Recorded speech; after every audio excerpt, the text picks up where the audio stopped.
vamos entendiendo.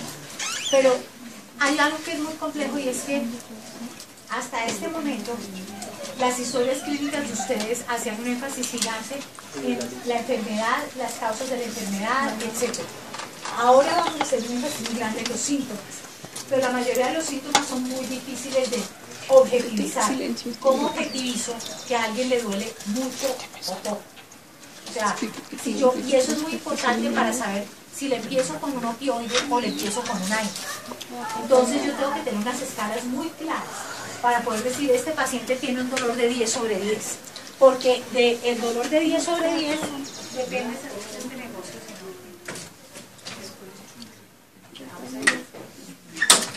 Del dolor de 10 sobre 10 depende que ustedes empiecen con morfina con un paciente o que ustedes empiecen con el tramal o que ustedes le empiecen con AINE.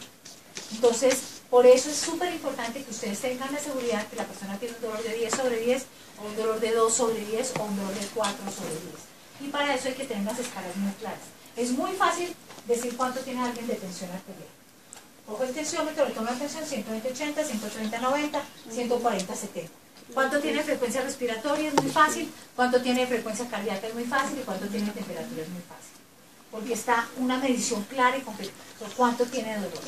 Entonces ahí es cuando viene la parte compleja. Y por eso la evaluación de síntomas se vuelve muy, muy importante.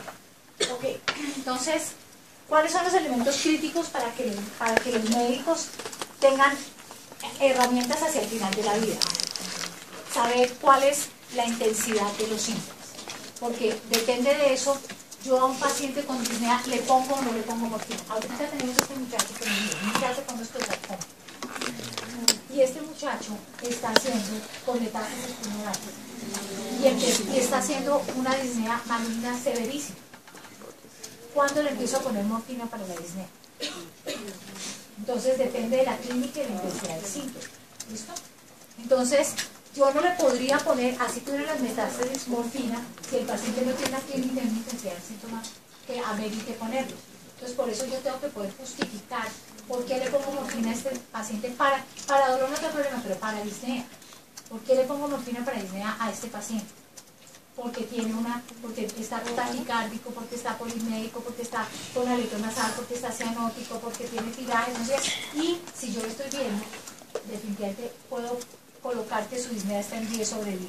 Entonces tengo que tener esa posibilidad para hacerlo. ¿Qué pacientes se benefician de esas intervenciones? Los pacientes que tienen síntomas que están fuera de control. ¿Y qué estrategia funciona en dolor, disnea y depresión? Entonces ahí es cuando tenemos que estar claros de qué tan intenso es el síntoma. ¿Okay? Hasta ahora ustedes la intensidad del síntoma no era tan importante, era la enfermedad. ¿Por dónde va la enfermedad? ¿Cuál es la causa de la enfermedad? ¿Cuál es el curso de la enfermedad? Entonces yo le doy este medicamento porque tiene esta enfermedad, pero ahora vamos a decir, le doy este medicamento porque el síntoma tiene una intensidad que amerita que le dé este medicamento. Entonces lo que hace que yo le dé morfina a una disnea no es la enfermedad. Puede tener una fibrosis pulmonar, o puede tener un cáncer, o puede tener un EPOC. Entonces no es la enfermedad. Es la intensidad de la disnea lo que hace que yo le dé morfina a un paciente. Y ahí es donde vamos a tener que justificar y poner cuál es la intensidad. Tengo que poner en números la intensidad. Tengo que objetivizar, porque ustedes y yo trabajamos todavía sobre cosas objetivas. ¿Ok? Entonces tengo que objetivizar los síntomas. Y para objetivizarlas tengo que usar escalas. Y tengo que planear con anticipación. Tengo que saber, para poder decirle a alguien, que si la intensidad del síntoma se llega a tal punto, voy a empezar a darle morfina. O sea, tengo que decirle a los médicos que trabajan en atención domiciliaria son médicos generales como ustedes. Y yo soy la que los asesoro. Tengo que tener la capacidad de decirle a ustedes, si este muchacho empieza a hacer una disnea que pasa de 6 sobre 10, vamos a empezar de morfina. Porque tengo que objetivizar el síntoma. Y por eso las escalas se vuelven muy, muy importantes. Yo no puedo hablar si tiene poquita disnea o si tiene mucha disnea. ¿Ok? Entonces tengo que decir cuánto de disnea es lo que tiene. Y hasta ahora ustedes no saben cuánto tiene alguien de disnea, porque nunca nos lo han enseñado. Entonces tenemos que tener esa serie de parámetros. Otra cosa que es importante es que cuando hablamos de dolor, en dolor crónico, hablamos de un dolor total. O sea, hablamos de un dolor que tiene que ver la parte física, que es lo que hemos visto hasta ahora, todos los neurotransmisores y receptores y todo eso, pero cuando hablamos de dolor no solamente hablamos de la parte física. Cuando hablamos de dolor hablamos de la parte emocional, o sea, de la respuesta emocional al dolor. No es lo mismo un dolor que hace que yo no pierda mi función, que un dolor que hace que yo pierda mi función. Cuando yo pierdo mi función, definitivamente eso dolor tiene un impacto mayor. Cuando yo tengo dolor, pero puedo seguir yendo al trabajo, pero puedo seguir cumpliendo mi vida común y corriente, el impacto que genera es menor. Cuando ese dolor hace que yo no pueda seguir funcionando, para mí ese dolor tiene un impacto mayor y seguramente voy a tener que hacer algo diferente. Algo que nosotros no evaluamos es la parte financiera, pero eso termina siendo importante, y algo que tiene que ver con la parte espiritual y no religiosa, y es qué tengo yo que ver con ese dolor. Ese dolor me genera culpa, ese dolor me genera sensación de carga. Ustedes les va a parecer absurdo de pacientes de sus familias, ¿ok? Cuando usted recibe una cosa de esos, es una maravilla. Yo tengo una hija, o sea, yo no soy de las que voy a misa todos los días, tengo una serie de comunicaciones diferentes con mi parte espiritual. Hay una señora a la cual respeto enormemente, que es la señora de los Crespos, y con ella tenemos una relación muy especial. O sea, ella es también, como digo yo, o sea, para mí es fácil comunicarme con ella porque ella tiene unas posturas, la señora de los Crespos es una virgen particular, yo quiero decirles, o sea, antes de que hubiera esta inundación, en el oratorio, yo no soy la más juiciosa en el sitio, pero creo que soy una buena persona en en el oratorio que había al lado de la iglesia, había una virgen, que la primera vez que yo la dije, esa es la virgen. Con esta señora sí nos podemos comunicar. Porque la señora tenía dos cosas que para mí, yo llegué y dije, la protegí. Tenía en una pierna una mano de libros, dije yo, y en la otra un muchachito bonito lleno de crespos, y dije, igual a los libros. Entonces con ella yo llegaba, y cada vez que yo llegaba allá, y teníamos unas conversaciones en que así yo decía, señora los Crespos, yo he hecho todo lo que tengo que hacer, y usted no ayuda, ayude. O sea, yo no pretendo que la vida se solucione si yo no trabajo fuerte. Pues si yo trabajo fuerte, denme una manito. O sea, entonces, por eso les digo que hay cosas que son importantes. Y en ese orden de ideas, si ustedes logran darle sentido a lo que hacen, así como le dan sentido a la vida, si en esto ustedes logran darle sentido a la muerte, se vuelve algo completamente especial. Cuando ustedes ya llevan un tiempo trabajando con personas que fallecen, y ustedes logran llegar a acercarse a las casas de las personas que saben que van a fallecer, y logran encontrar el sentido de esa muerte, qué significa en los que se quedan, eso es completamente fantástico. Esta virgen que les estaba yo contando, me la regaló la hija de una paciente. Esa hija se la regaló a su mamá, que fue la señora que murió el día de la madre anterior a fallecer. Y la señora, cuando se murió, le dijo, yo quiero que esa virgen se la regale usted a la doctora León. Esa virgen la tengo yo aquí porque yo digo, es un regalo súper especial. O sea, que una paciente que está a punto de fallecer le diga a su hija, yo quiero que le entregue eso. Y así tengo mochilas. Tengo una niña joven que me tejió su última mochila. Ay, ustedes no saben, tengo la mochila, los cuadros, una cantidad de cosas súper especiales que le dan a ustedes de regalos al final. Y eso les hace a ustedes el sentido de entendí qué pasó y logré impactar. ¿Ok? Y eso es lo que cada uno de ustedes, donde quiera que esté, ojalá lo pueda hacer. Porque eso es, cuando ustedes se sientan y dicen, el paciente se muere, que usted dice, mejor imposible. Usted dice, wow. O sea, todo salió como ha debido salir. Y murió como ha debido morir. ¿Listo? Porque es que vivimos como debemos vivir, pero debemos morir también bien. Y la muerte es parte de la vida. Y nosotros como médicos tenemos que entender que la muerte es parte de la vida. Y ojalá podamos acompañar a nuestros pacientes así y ayudarlos a eso. Y ayudarlos a que se vayan bien y todos estemos bien. ¿Listo? Y la familia quede bien. Cuando eso no funciona, ahorita acabamos de tener una mamá que nunca quiso despedirse de sus dos hijos, y lo que tenían pavor los chinos era que la mamá se muriera cuando estaban en el colegio. La señora nunca habló con ellos, se murió cuando los niños estaban en el colegio. Entonces ustedes me imaginan el hueco que le queda a uno acá, que esta señora nunca pudimos hacer que ella hablara con sus hijos. que les dijera que se iba a morir. Y estos chinos tenían un favor de llegar del colegio y no encontrar a su mamá. Llegaban del colegio y no encontraron a su mamá. Entonces, por eso tenemos que hablar de la muerte. Porque a estos chinos les queda ese hueco tenaz. Si ustedes logran hablar de eso, si estos niños logran despedirse, la cosa es distinta. Se va a morir, pero es distinta. Si ella logra decirles que los quiere mucho antes de irse, es diferente. ¿Ok?